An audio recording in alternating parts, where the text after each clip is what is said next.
A'udhu billahi minash shaitanir rajeem. Bismillahir rahmanir rahim. Assalamu alaikum everyone and welcome back to the practice session for converting the male asma or masculine asma to their feminine counterparts. Now we have done the concept, we have done the examples, a lot of examples actually, and we know the steps for this conversion. All right, so there are basically 3 steps. In the first step, we locate the last root letter and we take its harkat off and replace its harkat with a fatha. And in the next step, we add the suffix of tai marbuta or the round ta. All right, and in the third step, we determine the harkat for this suffix. So if it is a nakra ism, then of course we are going to put a tanween of the appropriate Arab. All right, so it's either going to be the sound of tan, tun, or tin. All right, or alternatively, if it is an ism marfa, then of course we are going to add a single harkat of the appropriate Arab. So it's either going to be tu, ta, or p sound at the end. All right, so these are the 3 steps, and by the end of our examples in the previous lesson, in the previous part of this lesson, we had already started making it a 2-step process. All right, so that in the middle process, the middle step, this one, all right, we had started bypassing this. So we do not do this step anymore, we simply jump from this step to this step. All right, so what we're going to do now in this practice session is first of all, of course, make the feminine counterparts. All right, we are also going to make the rafa, nasab, and jar forms of the male part of right. All right, so we're going to make its marfa and its nakra forms, and then you're going to form its rafa, nasab, and jar forms. Okay, and then we are going to jump to its feminine part. All right, and then from the feminine counterpart we are going to make its rafa, nasab, and jar forms in marfa and nakra status. All right, so that's what we're going to do in our practice. So I'm not going to write all of these down, all right, but try and say it with me, all right, or ahead of me. If you want, you can pause the video and then proceed after watching this first example, all right, and then you can come back and see if you were correct. So let's start off, inshallah. But before beginning our practice, we're going to ask Allah subhanahu wa ta'ala to help us out and to ease this practice session for all of us. So Rabbi Yasir wala tu'assir wa tamim bil khair. Ameen ya rabbal alameen. So let's start off. First of all, we have the word nasirun, which translates to a man or a male who helps. Okay, so a helper, a male helper. Okay, uh, all right, so its nakra form is nasirun. Now its rafa form is going to be nasirun, nasiran, nasirin. In marfa, morafilam is going to become an-nasiru, an-nasira, an-nasiri. Now notice how I did not say al-nasir, but I said an-nasir. That is because noon is a shamsi letter, because it is not present in the haq, ka, khauf, ajab, gham, hai. Alright, so that's the acronym that we did in our previous week's lessons, and therefore we know that any letter that is not present in this acronym has the lam silencing capability, so the la sound from al is silenced. That's the reason it becomes an-nasiru and not al-nasiru. Okay, next we are going to form its feminine counterpart, so it becomes nasiratun. Alright, so we have done enough examples before this lesson, so we know that this last letter's harkat becomes fatha. Alright, it is predestined, predefined, whatever, so it always has to be fatha. And then as this word nasirun is nakra and it is rafa, all right, so its counterpart is also going to be rafa and nakra. Alright, therefore the suffix is going to bear the tun sound. Alright, so nasiratun, a helping female or a female helper. Okay, nasiratun. Now its rafa form is going to be nasiratun. Nasiratan is the nasab form and nasiratin is the jar form. Next we make its marfa form. Alright, so the marfa moraf bilam form of nasiratun will be an nasiratu. Alright, as is the case here,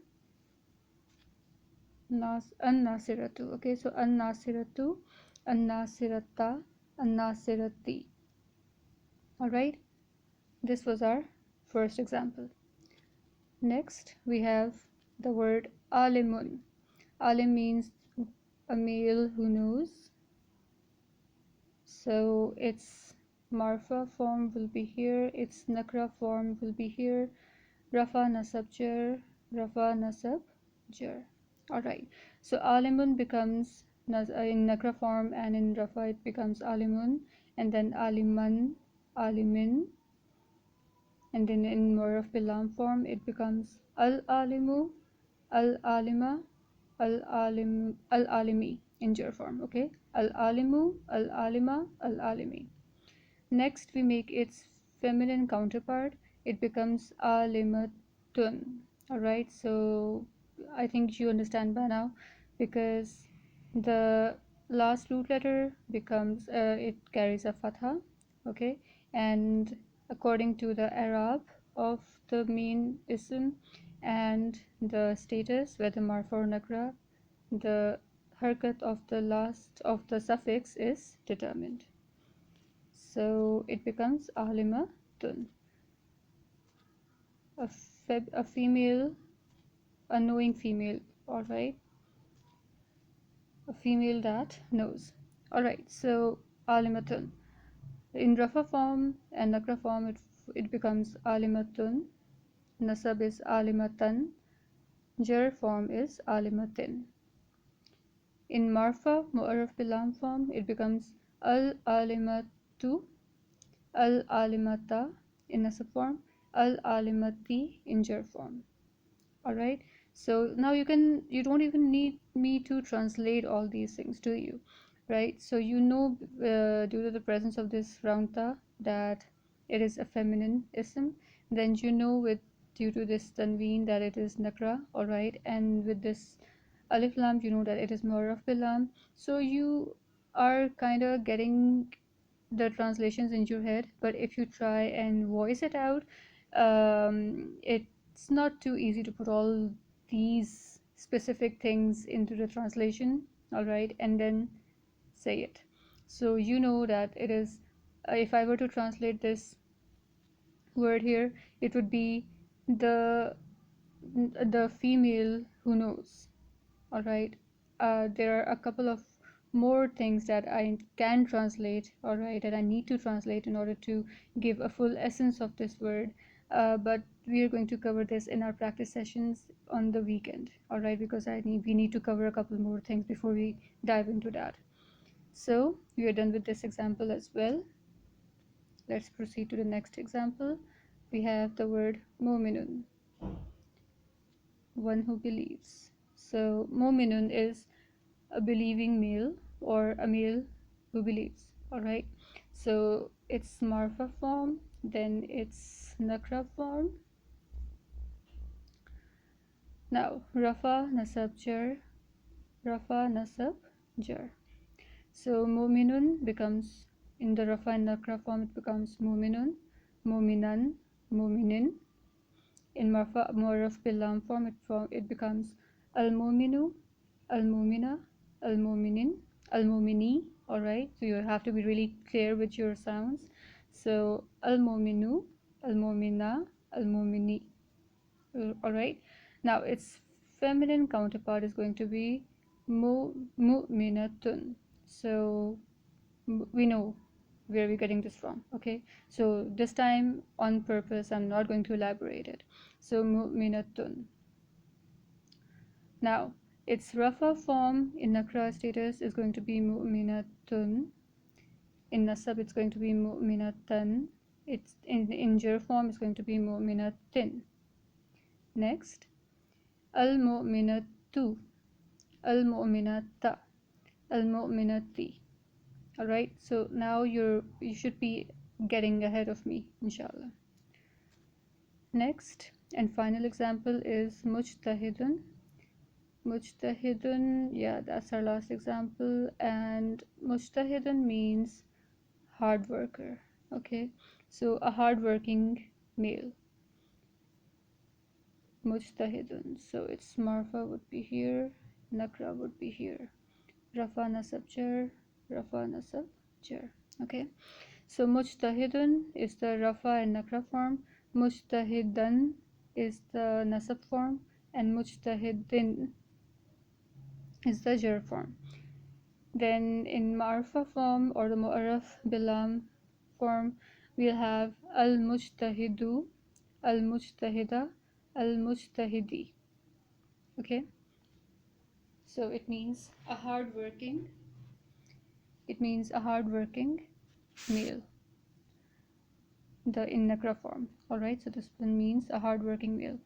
Now its feminine counterpart is going to be mujtahidatun. So mujtahidatun, now we know that why are we saying mujtahidatun. Okay, so I'm not going to elaborate it once more. All right, so its rafa form is going to be mujtahidatun. Its nasab form is going to be mujtahidatan. Its jar form is going to be mujtahidatin. In its in its marfa mu'arraf bilam form is going to be al mujtahidatu, al mujtahidata, al mujtahidati. Right? So a hard working female, the hard working female. All right. So these were our examples. I hope you found these useful, and I hope that you found these easy now.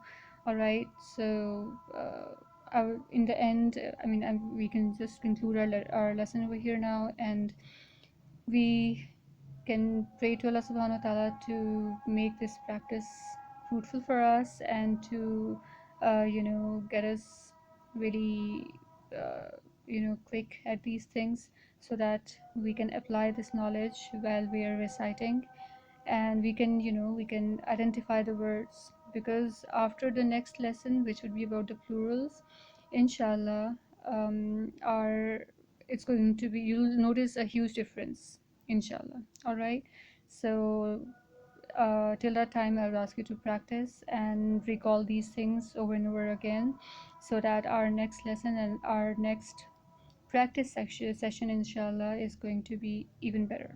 All right, so till that time, inshallah, barakallahu li wa lakum fil Quran al Hakim, and inshallah I'll see you in the next lesson. Allah Hafiz.